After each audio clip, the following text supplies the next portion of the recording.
Hi friends, welcome back to our channel. Friends, మనకి RRB group డీలో ఎంతో important అయిన జనరల్ సైన్స్ గురించి అయితే చూద్దాం.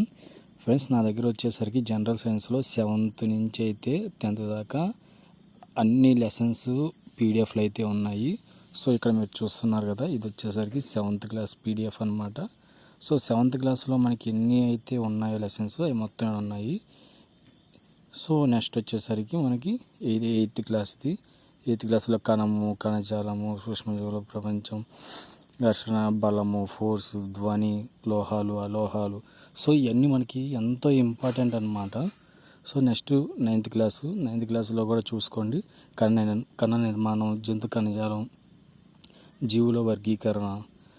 సో ఈ విధంగా వృక్ష కణజాలాలు, గురుత్వాకర్షణ, చలనం, ధ్వని, పదార్థం. సో ఈ విధంగా అయితే నాకాడైతే అన్ని పీడిఎఫ్లు అయితే ఉన్నాయి. సో నేను ఇది వచ్చేసి మన టెలిగ్రామ్ ఛానల్లో అయితే నేను ఒక పీడిఎఫ్ అయితే పోస్ట్ చేస్తాను. సో ఎవరైనా సరే ఈ పీడిఎఫ్స్ కావాలంటే మన టెలిగ్రామ్ ఛానల్ అయితే ఫాలో అవ్వండి. సో టెలిగ్రామ్ ఛానల్ అయితే నేను రోజుకొక పీడిఎఫ్ అనేది నేను సెండ్ చేస్తుంటాను టాపిక్ వైజ్.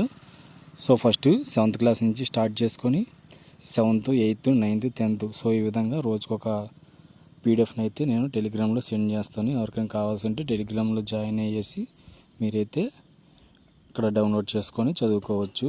లేదు ఏమైనా జెరాక్స్లు తీయించుకోవాలనుకుంటే జెరాక్స్లు తీయించుకోవచ్చు. సో ఇది ఫ్రెండ్స్. ఓకే ఫ్రెండ్స్, మరికొన్ని అప్డేట్స్ మళ్ళీ మేము ముందుకు వస్తాను.